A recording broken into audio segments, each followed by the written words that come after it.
Hey everybody, welcome back to Word Balloon, the comic book conversation show. John Suntress here. It's holiday week, and man, I've got so much to be thankful for, especially you, the Word Balloon listeners. Great feedback. 2019 has really been an incredible year, and I have you to thank for it. Questions or comments about the show, reach me via email, john@wordballoon.com. I keep getting great email from listeners. Thank you very much for the encouragement and the support. Follow me on Twitter under John Word Balloon. Follow me on Facebook under my name, John Suntress, and also the Word Balloon Network. And, of course, I've got my YouTube channel. Lots of videos up there, more coming, right under Word Balloon. Check it out. And it's going to be a whole week of fantastic episodes of new conversations and classic old conversations. Great feedback about the old stuff as well. I thank you. Thank you for listening to all the commercials. I've got one more commercial before the show starts, and then we'll get underway. But as always, I thank you for your attention and the support. Thanks very much. Hi, everybody. Welcome back to Word Balloon, the comic book conversation show. John Suntress here. Really happy to bring back a couple conversations I've had over the years with the great voice animated director Andrea Romano. Andrea's incredible. She's a genius. I got to talk to her twice. One time in 2008 where we had a nice lengthy conversation about her casting process and so many great behind-the-scenes stories. And then, about 5 years later in 2013, I had a brief red carpet conversation. But I decided to put them together and represent them here on Word Balloon, especially during Thanksgiving week. We're all thankful for Andrea Romano because she was one of the main keys, along with people like Bruce Timm and, all the greats behind the scenes that helped put the DC animated universe together and moved it forward as we're seeing in the product now. I talked a lot about it with James Tucker, and he talked about things when he was kind of the head man back in the day, and then continues to put out new projects as well. But it's nice to look back and see, the building blocks of what took us to where we are today with the animated product from DC. She talks a lot about the Boondocks, so not only DC Universe stuff, but what a groundbreaking show. I'm so glad it's coming back next year. But she talks about working with, Aaron McGruder and Regina King and the stars of the hip-hop community. She also gets into casting celebrity voices for various projects because they are as much of the new animated product as are the great stalwarts of voiceover acting, and you'll hear a lot about them as well. We get into the new frontier animated casting.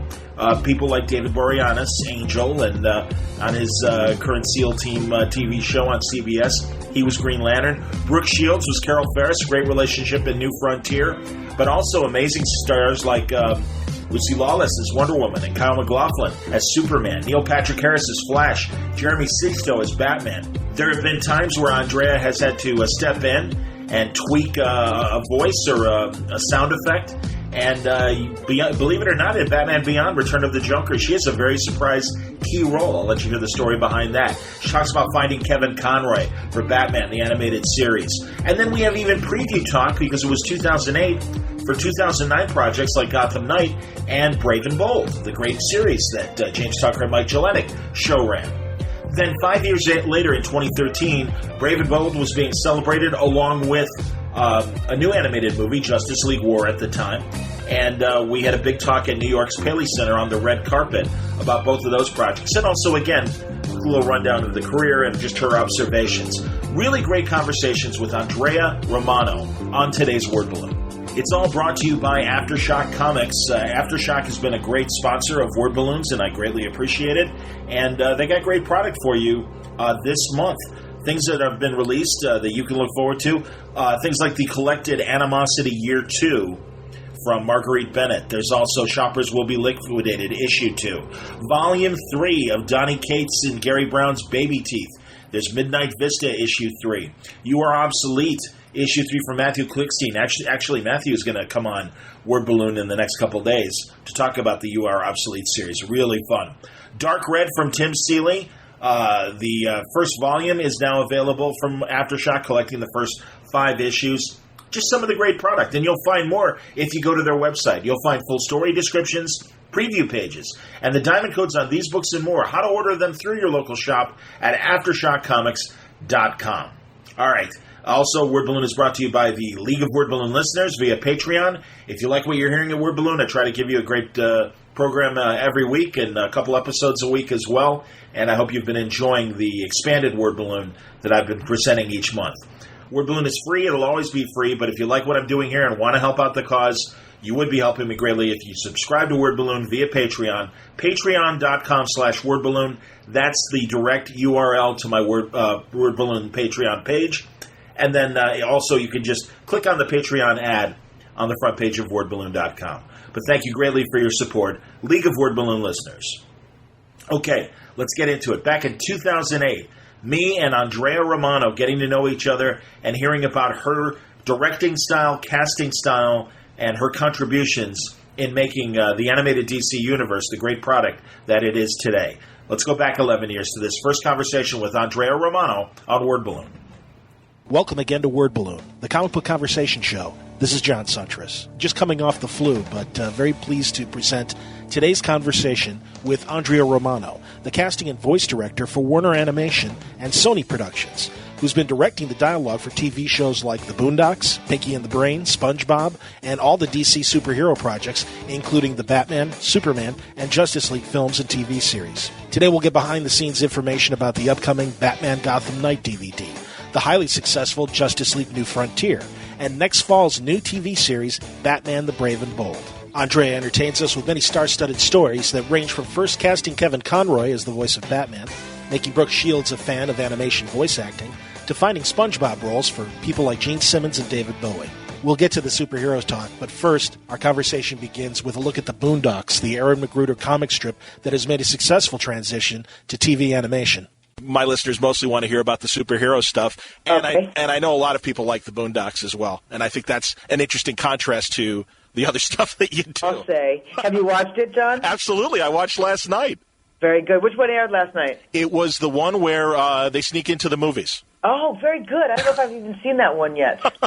Very good. I just saw the one called Thank You for Not Smoke. That wasn't called Thank You for Not Snitching. Did you see that one? No, I didn't. Hilarious. My favorite one is the one from the first season that supposed that Martin Luther King was in a coma all these years. And hugely popular. Outstanding. Episode. Everybody loved that episode. It was hard to make, but boy, it sure did get nice response. Is everything okay with that show? Is that, is it coming back for a third season, or you don't know? Or it's looking good. It's looking like they're very close to making a deal to make 15 more episodes for another season. It's a hard show to produce. There's a lot of celebrities in it. There's, from Samuel Jackson to Quincy Jones to all kinds of wonderful actors, and just plain celebrities. And then, as you probably well know, there's also a lot of rappers. Sure. And so we're constantly trying to track them down as to where they are in the world, and get them into the recording studio within the production period that makes sense for us. And so it's a difficult show to make in that aspect of it, but it's just one of the pleasures of my life to be standing there directing Snoop Dogg through a rap song. It's just amazing to me. There was one period of time within a couple of weeks I recorded Snoop Dogg, Busta Rhymes, what's the guy from Pimp My Ride? Exhibit. Oh, sure. And a bunch of those guys, these major, major rappers who are, these enormous men. And really they're just the gentlest human beings who have gotten into this industry that, for whatever reason, it's got its own sort of specific issues, shall we say. Okay. But because they're doing something that they're not familiar with, which is voice acting, they really are malleable. They let me tell them what needs to be done, and they let me make it easier for them, and that's just great. And then we go into doing rap songs, and they just bowl me over. They completely astound me with how fast they are. Usually when you record music in an animated series, for example, like Animaniacs or Pinky and the Brain, you send those actors a guide, scratch track, they call it. It's somebody else just sort of singing the songs for them so they get an idea what the song sings like. There's a piano track so they can follow it. A lot of these rappers would come in and they had heard nothing before they walked in. And so I'd say, well, okay, take a listen. And they're all completely confident saying, hey, I'm a gangster rapper. I know what I'm doing. And they just listen to it, and on the first take, they just nail it. Wow. So it's a remarkable thing to be able to watch somebody truly in their element doing exactly what they know how to do that is so foreign to me.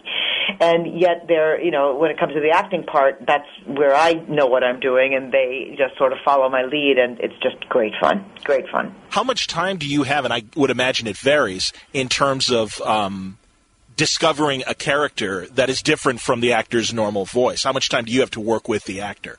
Not a lot, because the Screen Actors Guild essentially gives me 4 hours to get a session done with an actor. Okay. And for that series, unlike most of the series, I typically prefer to do what's called ensemble record, which means all the actors are in the room at the same time, and they rehearse together, they act and react off of each other. These series, the Boondocks, those episodes, a lot of the people are celebrities, and they aren't available to be in the room at the same time as the other actors, so I have them for 4 hours all by themselves. And so we'll sit there and we'll mess with the voice, and for the most part, I've hired them because of what I know they sound like. Mm-hmm. So they're already in the right place.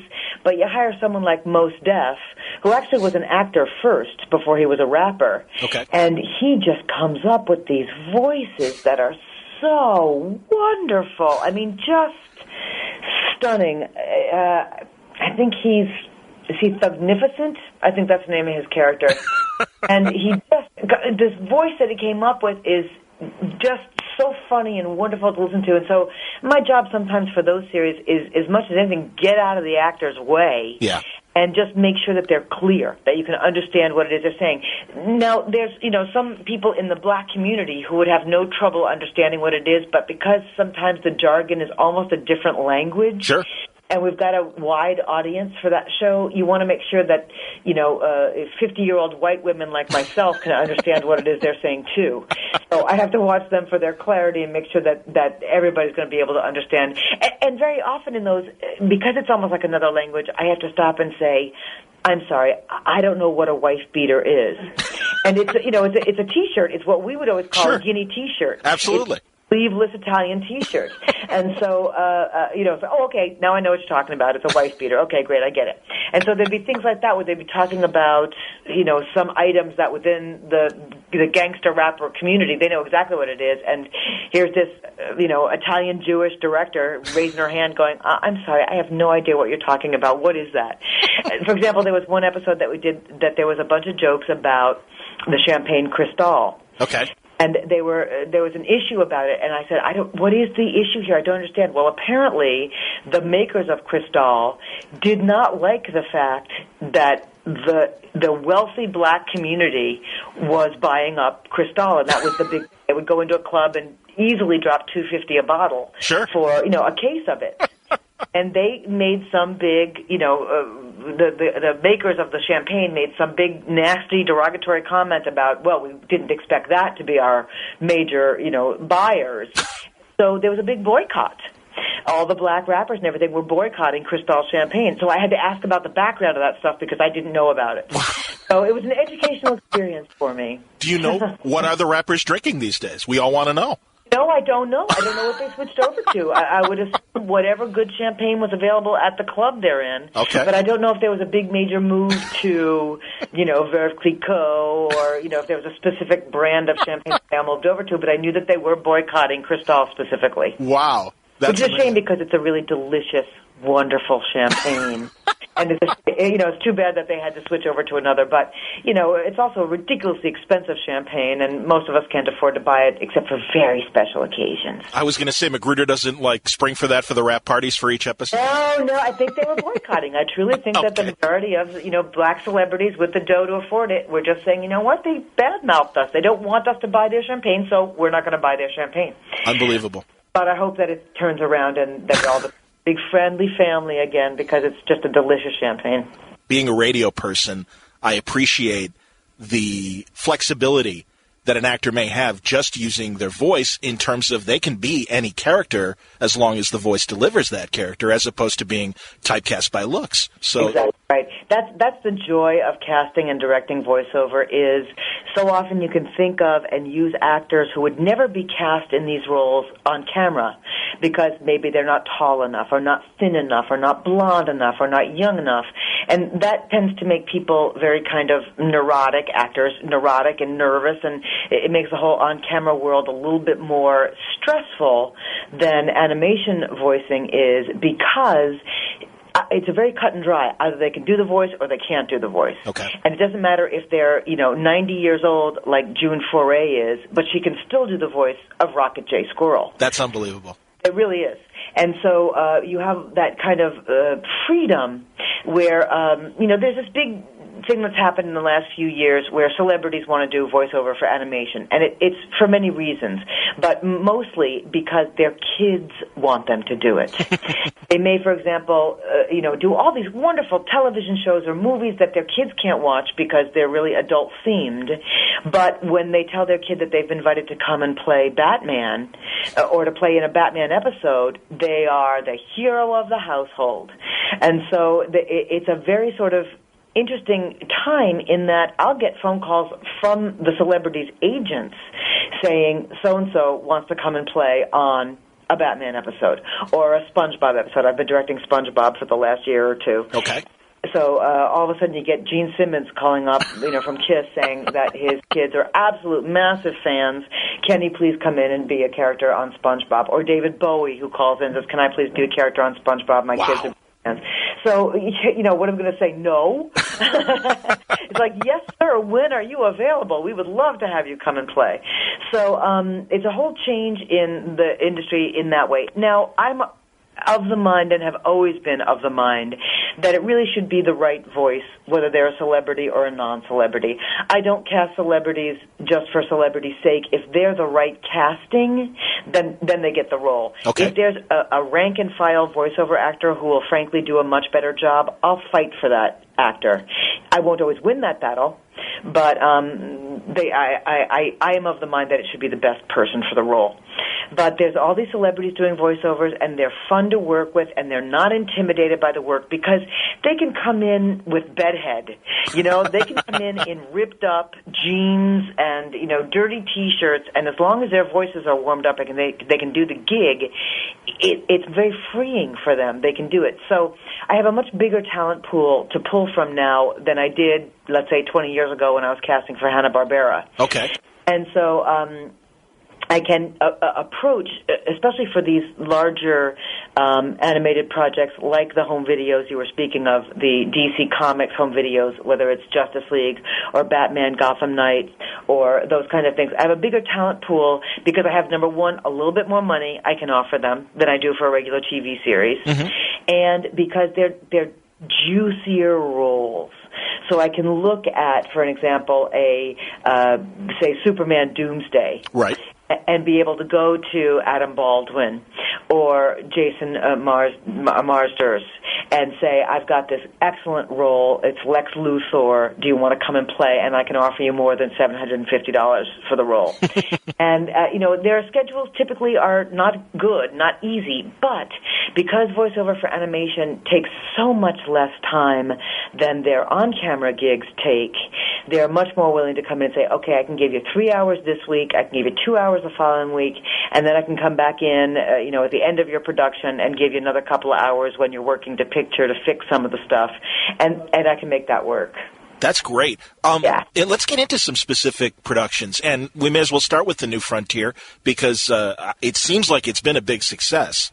Yeah, it's doing very well, apparently. There were a lot of different choices for that Justice League as compared to the series, and I'm curious, were the types of voice choices, were those your calls, or do you talk with the producers and do you guys discuss characters and say we want kind of a younger, higher voice for, say, the Flash, as opposed to the deeper, commanding voice of Superman?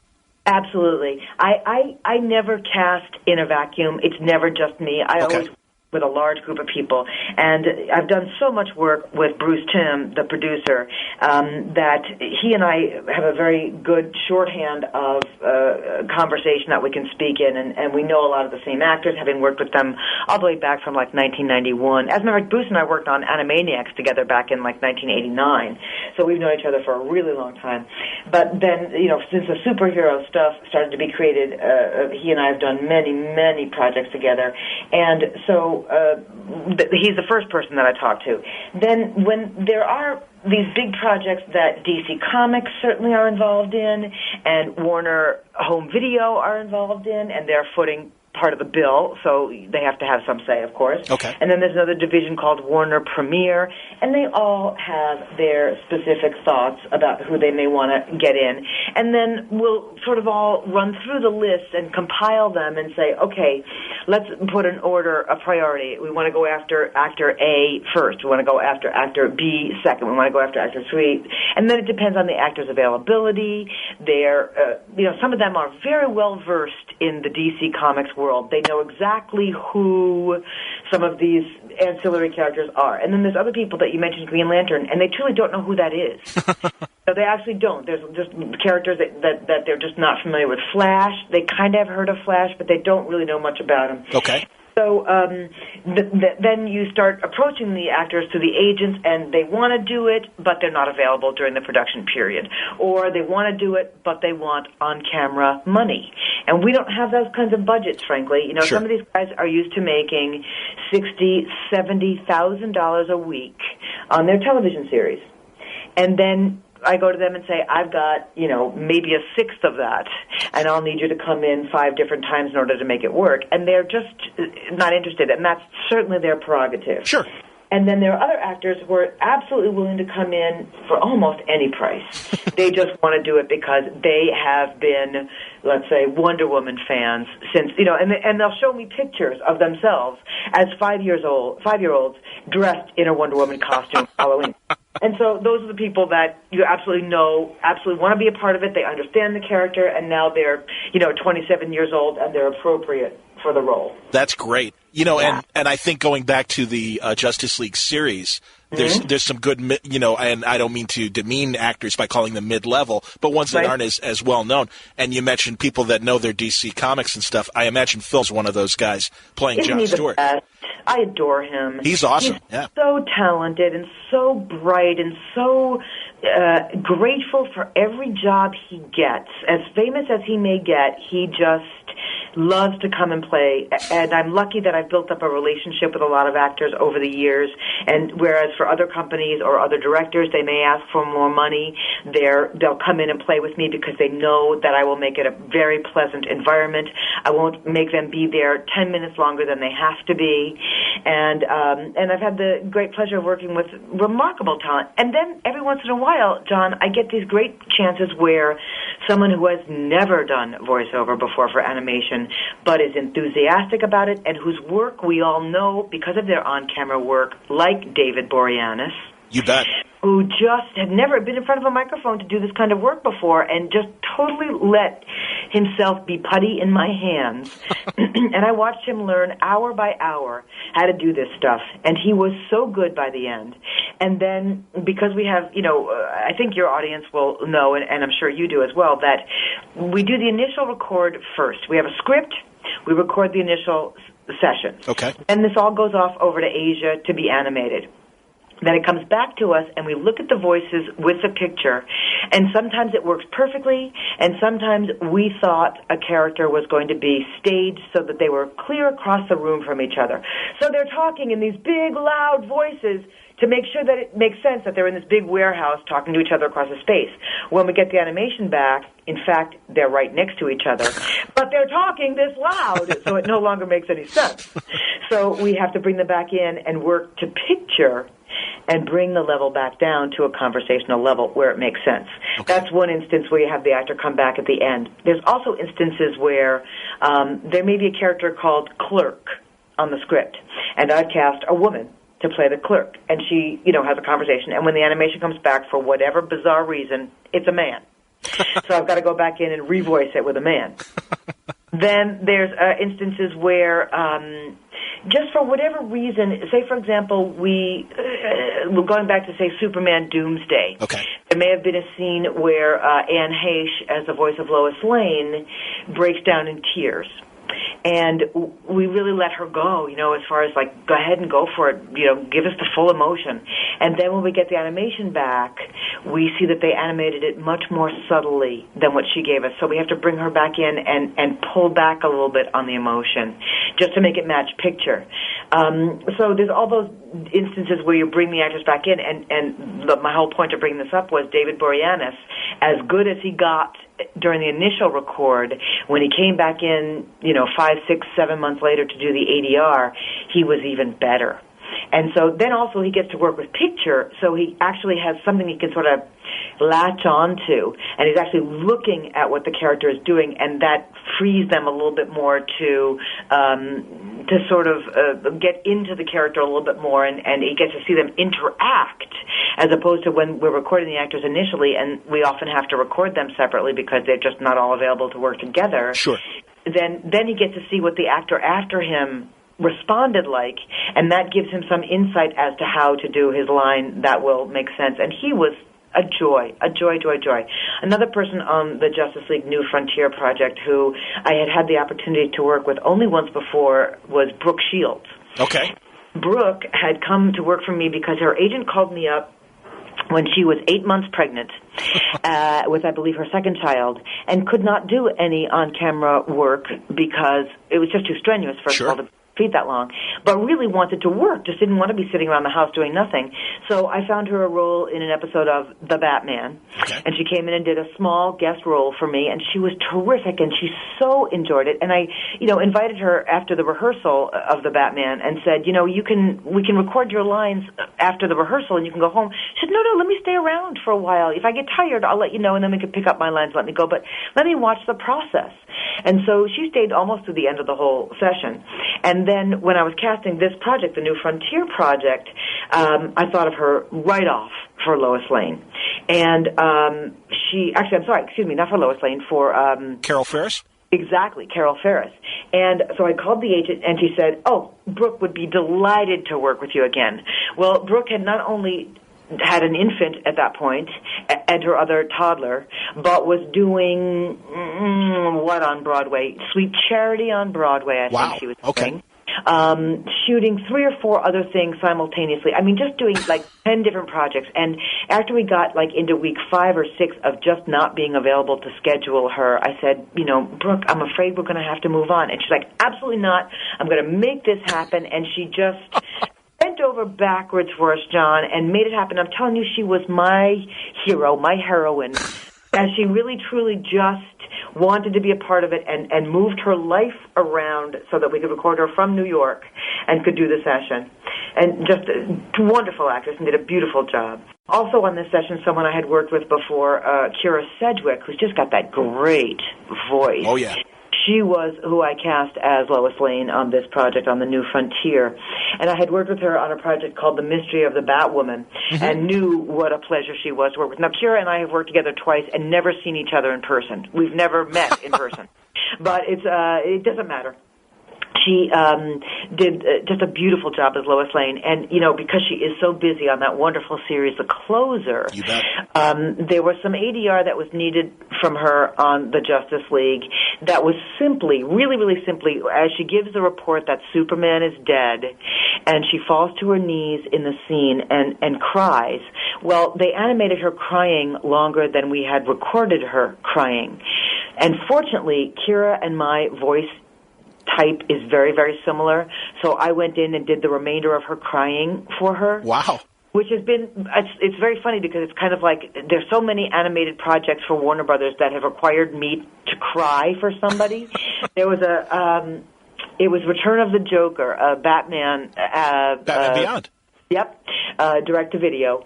And the kid that played Robin for me had a very, very intense emotional scene in that, where he has been taken over by the Joker, and he is completely under the Joker's spell, and the Joker forces him to actually kill somebody. Yes, I remember. And it begins with him laughing, and then when he realizes what he has done, he cries uncontrollably. Well, the kid was just having a heck of a time with it and couldn't get it, and so I said, let's just scratch it for now, which means somebody else does the voice, and we'll find somebody who sounds like our Robin, and we'll get them in and we'll have them do it. And so I scratched it, and it's really intense. It's, really intense laughing and then really intense crying, and emotionally it's very, very draining. And so Bruce Timm, the producer, by the time we got around to post-production on that project, he said, you know what, I just like Andrea's performance so much, we're going to leave it, which astounds me because I still think it sounds like an adult female rather than a kid. But Bruce just liked it, and we left it in. And so I now make the joke, now that I've done Kyra's crying, I think I did a little bit of crying for Anne Heche. And so it's like, okay, that's my other job, is crying for actresses who may not be available. Well, and so if this casting and directing career doesn't come through for me, I just know I can always find some work weeping on an animated series for Warner Brothers. Well, checking IMDb, I noticed that you're playing Martha Wayne in Batman Gotham Knight. I do a little bit of work in that. I was an actress for a long time before I got into casting and directing, so it's not like I don't know what I'm doing in that way. And I never take a role away from a voiceover actress who would normally get paid and be there and get that kind of gig. Sure. Every once in a while, when there's a gasp or an oof or something really simple or a one-word cue for somebody, I'll step in and do it. And it's my pleasure to do so, and I'm always happy to do it. It's lovely to sort of stay, sharp that way. I want to talk about a couple of other people who worked with us on Absolutely. Justice League New Frontier. It was such an interesting project, and I don't know if you've interviewed any of the other guys involved with it, but, Darwin Cook created such a brilliant graphic novel for us all to work off of. Absolutely. And we had to really edit it down to a piece that was manageable for a 75-minute or 70-minute home video. And the casting is always such a massive, awesome responsibility for me. And as you know from, again, if you IMDb me, you see that I've cast so many of these voices many, many times, and it was an awesome responsibility the first time I had to cast Batman. When we get into the fourth and fifth incarnations, it's getting really, really hard because I've kind of gone through the people that I know can do it. But we get into this, and we have Flash, and the brilliantly talented Neil Patrick Harris came into Flash for me, and he was stunning in it. Yes, he was. Jeremy Sisto, who I also never met in person, but just recorded ISDN,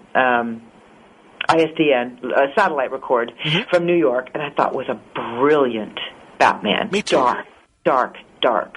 And Kyle McLaughlin, again, who I never met in person, as Superman. And because this is a period piece, you don't want any of the characters to sound too contemporary. You need them to sound a little bit more classic voices. So Kyle McLaughlin, it's funny. You look at the character design, you look at the big square jaw, you look at the time period, and he's perfect. He's just right on.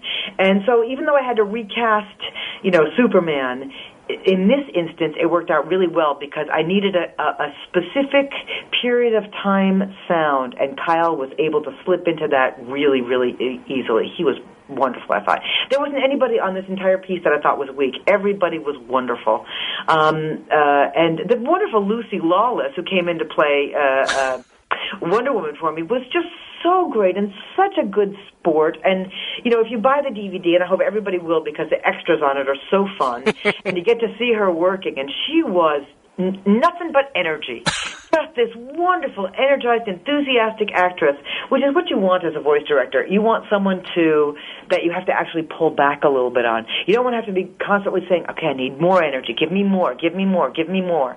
Instead, you want to be able to say, okay, great, I know you can get that big, that intense. Now let's find some subtleties within that and pull back a little bit. And she was just excellent. That's great. You mentioned, casting people for the right era as well. I think back to the 90s Batman animated series when you did the 3 stories, The Legends of the Dark Knight, and you had Gary Owens and I know Michael McKean do kind of that 50s /60s. Right. Good for you. I didn't even remember that. You're absolutely right. Yep. Yep. Well, that's the thing. And that's a testament to you, because I think you do find these right voices, and it comes through. And I also have heard from writers like Dwayne McDuffie and Marty Pascoe who have heard the actors commenting as they've waited to maybe step in the booth. I'm not sure.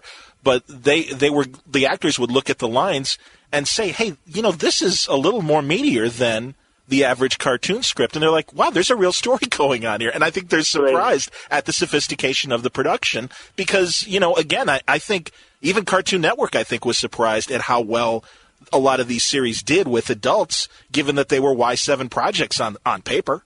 Amazing, isn't it? And that is a testament to the writers, absolutely, that they did give these. It's not, the Super Friends, the old Hanna-Barbera series. Which you worked on, I guess. I did not, actually. That was just before I got there. Okay, because I think one of the very last recordings that were done, like the first week I was there, I had to pick up, maybe Gary Owens or maybe Olin Soule or one of those actors. Okay. And then that was the end of those productions. I didn't work on any more of those. Oh.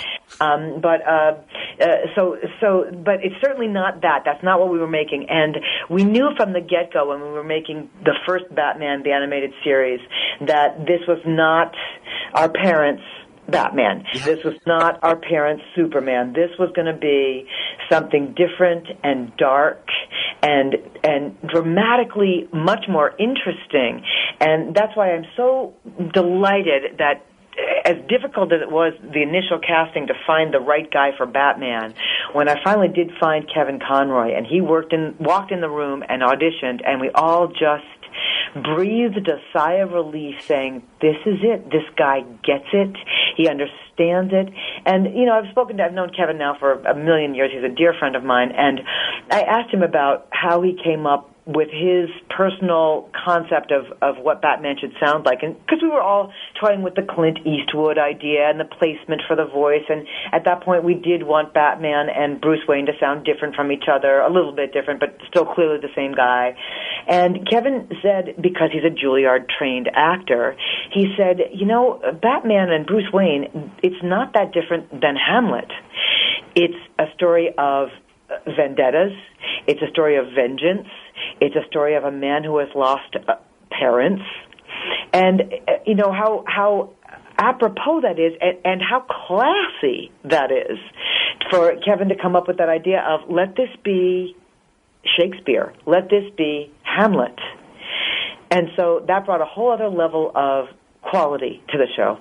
That's terrific. And he really, isn't it amazing? Fans have really embraced him. And I think they point to that production as really one of the greatest portrayals of Batman, and both in film and, of course, his voice. I mean, everyone just loves him.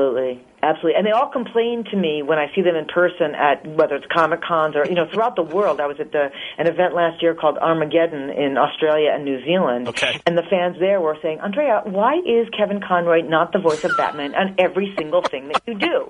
And I had to explain to them that's because the people who, sign my paychecks ask of me, please, we'd like a different Batman for this particular incarnation. And so I'm so happy to be able to tell them all that for the project Batman Gotham Knight, we were able to have Kevin Conroy be the voice of Batman.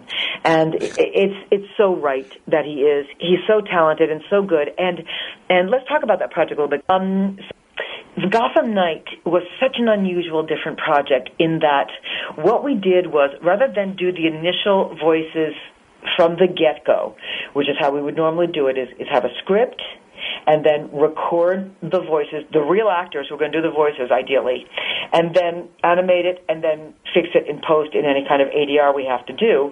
Instead, we did what's called scratch vocals from the beginning. So I just called up a bunch of my dear friend actors and said, will you please come in and help me just do the scratch vocals for this? So we had essentially a script of what we thought it was going to be, but knowing that each of the animation directors over in Asia was going to take it and do whatever twist they wanted to it, and we wanted to give them that leeway, and we knew that the dialogue was going to change. But we gave them a scratch vocal.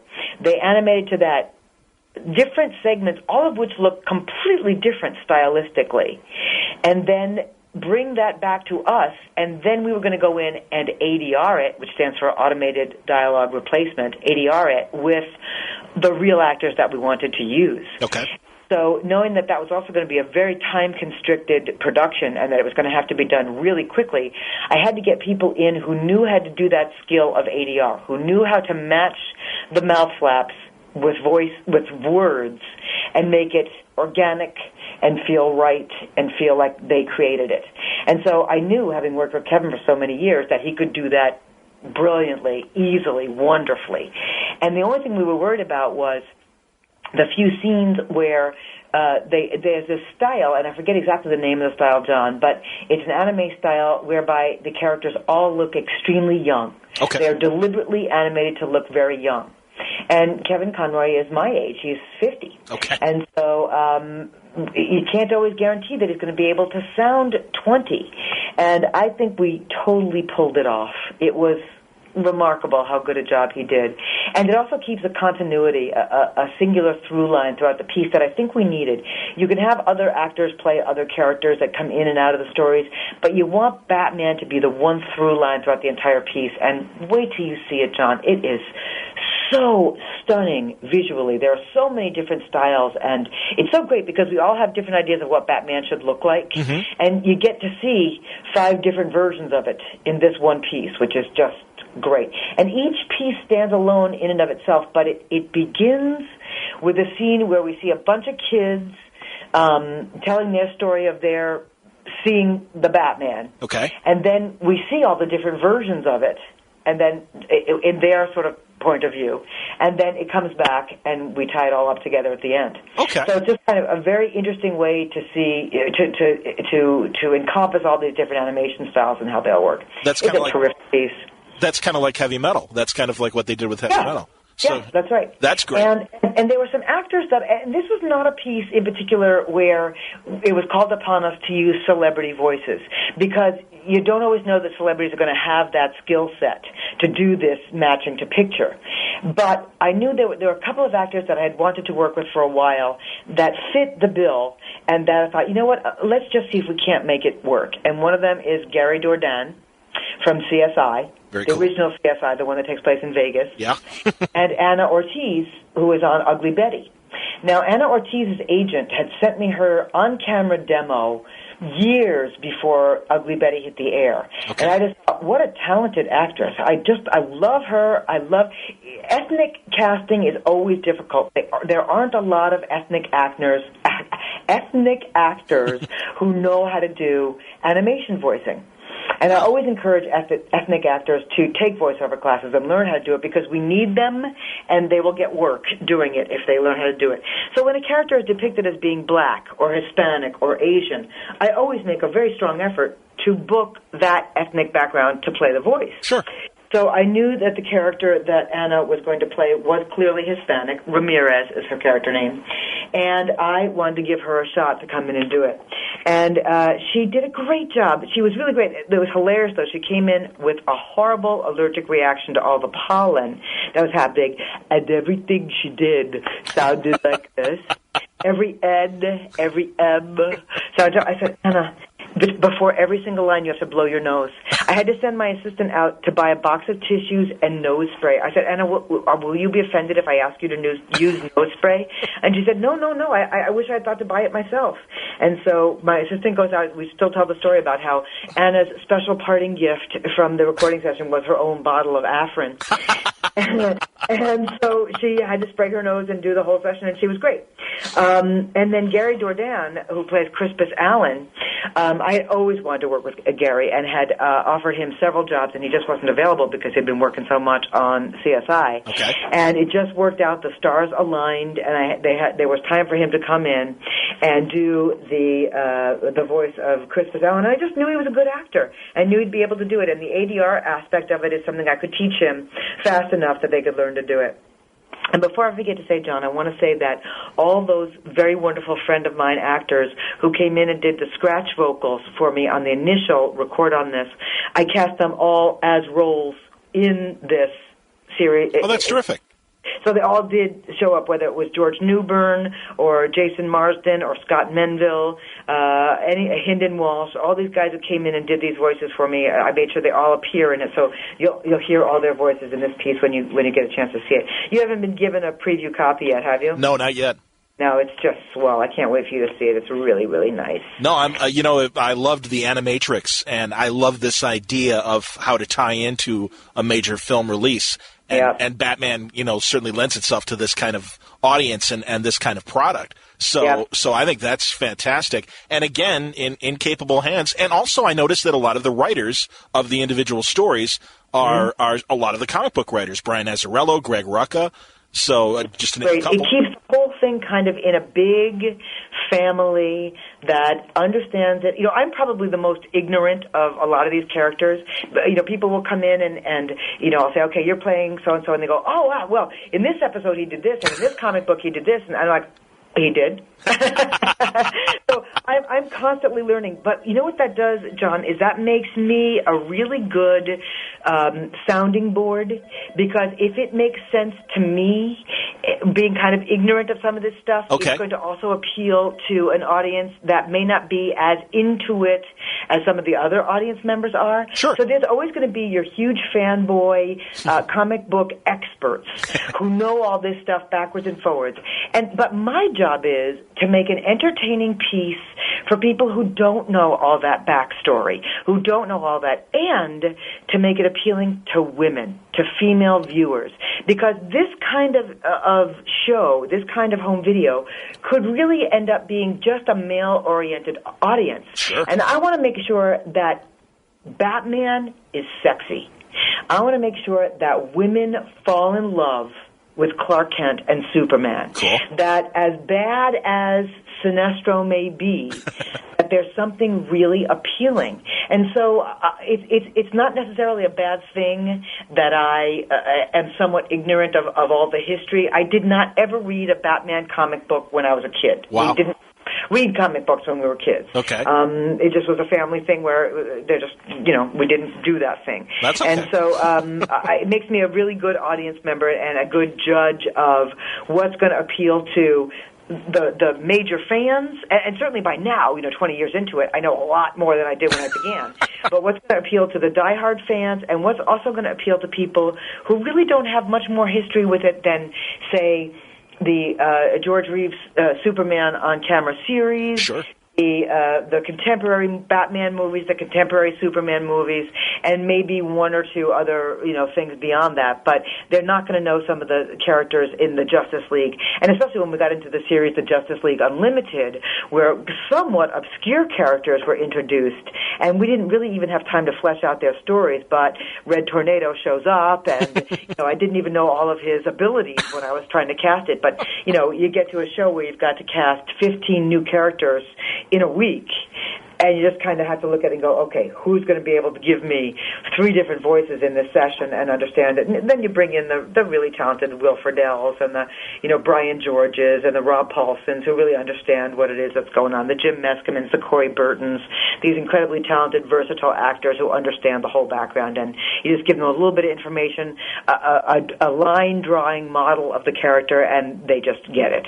Well, and I think, again, to pull in women, the characterization of Hawkgirl was pretty two-dimensional in the comics and really came alive in the Justice League series, and especially the romance with Jon Stewart. And wasn't that a great character? One of my favorite characters in Justice League was Hawkgirl. I just thought she was a terrific character. Absolutely. And the actress, Maria Canals, brought such depth to that. And the conflict that happens at the end of that series, where she has to decide, is she going to leave her place with the Justice League because of what has happened, and how she really has kind of abandoned them for her own people. And it's just an amazing, wonderful, as dramatic as any Shakespearean piece. Absolutely. And she brought beautiful depth to that character. I love that character. Hawkgirl's one of my favorites. Well, I credit all of you, because I think everyone behind that show, and really most of the comic book adaptations that Warner's has done, it's really superior work, and you're a big part of that, because you find the right people and you help make it happen. Thank you, John. Thank you. As we wrap up, do you have a quick second to talk about? Are you on this new Batman series, Brave and Bold? I am. Are you able to talk? We've seen the release about it. We can do that. I'm working on it, and there's not a lot I can tell you about it, except that we are allowing Batman to have more of a sense of humor than we've ever allowed him before. And I'm sorry, that may not be exactly right. It's not that he never had a sense of humor. We're allowing him to show it more. And we're certainly not doing a big, broad, wah, ha, ha, ha, ha Batman. Okay. We're doing a Batman where we hear a lot of his thought processes. We hear what's happening in his head, and every once in a while he'll have sort of a dry quip where he'll say something like, well, didn't see that coming, or something along the lines of that. Okay. And it gives you can't keep repeating yourself. You have to do new work to keep yourself stimulated. We can't keep making the same Batman series. We can't keep making the same Justice League series. That's why, despite the fact that Justice League was still very popular, and could have certainly gotten picked up for more episodes, Bruce Timm just got to the point where he said, I've done it. We're done. Let's move on and do something new. Sure. Because you just can't keep repeating yourself. So if we're going to make another Batman series, and certainly it's a valuable property, Batman, and people are still interested in Batman, let's find some other twist on it. And so their idea was, let's let him be a little bit more human in his sense of humor. And also what's interesting and really a challenge for me, John, is that casting-wise, the only character that appears in every single episode of this series is Batman. Wow. Every single episode has to be cast individually because Aquaman might show up, and some of the characters will recur. We'll see Green Arrow a couple times. We'll see Aquaman a couple times. We'll see some of these other characters. But for the most part, when I get a script, it may be an entire script of brand new characters that I have not yet cast for this series. So it presents a really, really interesting challenge for me to come up with new actors, or new voices at least, for some of these characters that I have cast 4, 5, 6 times before. And the other problem, John, too, is that, when you go to a party and every guest at the party is fun and you really like being with them, when you throw your next party, you want to invite all those same people again. And that's my problem when I'm casting. I want to invite those same people to the party. Sure. And so sometimes I do. So I can't resist the urge. I want to have those fun people in the same room with me again because I know it's going to be a pleasant experience for everybody. They're going to do a good job. And ideally, these actors are versatile enough, and most of them are, that they're not going to give me exactly the same voice. And I'm going to get a different performance from them. And they're not going to go, well, that's the same guy who played blah, blah, blah. Although, fans are so savvy these days, and they listen, and they go, oh, that's so-and-so, and he voiced this on this, and he voiced this on this. And so I have to be, aware of what the fans are listening for, and hopefully I can please them on many levels in that I bring back their favorites, and that I also find new people that they haven't heard before, and that I bring in some celebrities that they don't object to. Because, the truth of it is, if I'm not pleasing the fans, I'm not doing my job.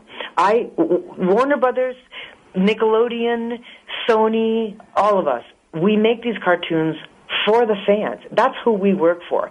Yes, the fans don't sign our paychecks, but if we don't make cartoons that the fans don't like, nobody's going to sign paychecks for us. So, I'm always interested in what the fans are looking at, what they're listening to, what they like, what they don't like. And so I'm always happy to get some really nice feedback. And so, with all these different series that I do, whether it's the Boondocks or the SpongeBob SquarePants or Avatar or, Animaniacs or Pinky and the Brain, any of those things, I love to hear what the fans have to say about it so that I can move forward and I can continue to grow as a casting director and as a voice director as well.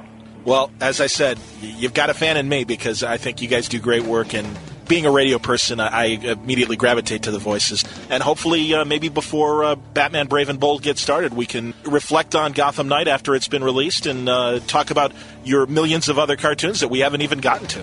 It will be my pleasure, John. Okay, that was cool. I really enjoyed talking to Andrea, and unfortunately it wasn't right away, but 5 years later at the Paley Center, where they were honoring the Batman Brave and Bold series, I had a great chance to have a quick red carpet conversation with Andrea about Batman Brave and Bold. Also, they were previewing Justice League War, so a few words about that as well. But a bit more about her career, her point of view, her perspective in creating great animation. Here's Andrea Romano for a quick red carpet chat on Word Balloon. Very happy to be speaking again with Andrea Romano, especially face-to-face. Very nice to meet you. Thank you as well. Thank you. Congratulations on the continuing evolution of these films and series as well. The Brave and Bold playing on two levels, much like the Adam West series, adventure for the kids, but comedy for the adults. And it worked out well. It must have been tough finding the right actors to be able to do that. Do you know, when I was first given the job, they described to me what they wanted Batman to be like, that it was actually going to be a more comic turn on this story, but there were also going to be some dark moments. And you can't have a Batman with a thin, reedy voice. You have to have a Batman with some broad shoulders. And my first thought was Diedrich Bader. Wonderful. And then we went through the entire casting process and read every actor in Los Angeles, and ultimately Diedrich Bader was the one that everybody chose. So I was very sort of encouraged by my instinct was that he was the guy with the comic chops and the dramatic acting ability. How much of the characterizations came as an evolution in the process rather than maybe looking for a type? John DiMaggio, for example, with Aquaman, was that regal thing always kind of in mind when you were looking for someone? I just wanted to work with John again. I knew he would bring something to that character, and I don't know if it was ever intended for that character to be as large in the series, but how could we not? Once he opened his mouth and said, outrageous, we all went, oh my Lord, that's so funny. Let's write him into practically every episode. And so it was one of those things where we all learned, every series, you learn as you go along. It evolves, it grows. But he kind of nailed it on the first episode, and then we just said, well, we have to just use that more. All of your choices have been interesting. David Boreanaz back in New Frontiers, Hal Jordan, yeah. So for Justice League War, are we seeing new people coming in? Lots of new people that I had wanted to work with for a long time, like Justin Kirk as Green Lantern, Chris Gorham as the Flash, Jason O'Mara is Batman, Michelle Monaghan as Wonder Woman, who did all of her ADR, all the fight stuff, 8.5 months pregnant. Oh, wow. It was terrifying. There's so many wonderful actors. I don't want to forget Sean Astin plays Shazam. Oh, wonderful. It's filled with wonderful people that some I had worked with before, some I had never worked with before, but they all melded together in a beautiful way. And in general, just this evolution, because, and forgive me, but you've had great experience in animation, but this evolution of really voice acting, and I think truly you're a huge part of that, and bringing real acting to this as opposed to that kind of old clunky stuff that we all watched in the 70s, for example. When I first started, I was the casting director at Hanna-Barbera back when the Smurfs were being made. Okay. And there were really, not many more than a handful of people who did voiceover. Really, there just weren't that many. And I have seen it grow over the years to, you couldn't get a celebrity to come and do voiceover back then. Now they're clamoring. I get calls from agents saying, I just signed so-and-so, he's dying to play a superhero. Outstanding. His kids could care less about all the live action stuff they do, but if he could be on a Batman episode, they'll be the hero of the neighborhood. Fantastic. Yeah. And working with James, and I know you've done that for a long time, but now that he's kind of the big cheese as opposed to Bruce Timm, any differences in terms of... I wouldn't say that he's the big cheese as opposed to Bruce Timm, because Bruce is still the big... Okay. But I love James. I love them both. I love working with them both. I get them, and they get me, and what more could you want in a working situation? We understand we have a shorthand of language that we can speak. I know before I even have to do a second take what James is going to want, what Bruce is going to want, and James is really just taking on that mantle and runs it. He's remarkable. He's a wonderful producer. Excellent. Well, Gary has promised me, and I've been telling him the last months, I'm like, I'd love to get Andrea on for another long interview. So hopefully there'll be time, and we'll be able to do that. But I don't want to hog your time tonight. But congratulations. I mean, this is so wonderful. How many of these Paley Centers have you done? A lot. Between New York and LA, probably 20, 25. That's awesome. Well, that's great. Well, they're all high quality stuff, and you're a big part of that, Andrea. So pleasure seeing you. Pleasure to see you too. There you go, Andrea Romano. Man, really, I'm hoping to talk to her again sooner than later to get more perspective and really talk more about some of these amazing cartoons that she's been involved with. I mean, Animaniacs and Pinky and the Brain and so much stuff. I wonder if she's going to be involved with the new Animaniacs series. I didn't ask Rob Paulson when I had him on. And, I think about recent conversations with people like Rob Paulson back in August when I promoted Terrificon, and then also James Tucker came back and had a nice long conversation. I've had so many great animation discussions over the years. I have a feeling that that might be one of the highlights for the flashback episodes of December here on Word Balloon is maybe to reach back and keep things going chronologically. I think in the days and weeks ahead, expect the Gotham Knights press junket, where we had a lot of great conversations about that animated project. And why not bring back my great talk with James Tucker and Mike Jelenic about The Brave and Bold.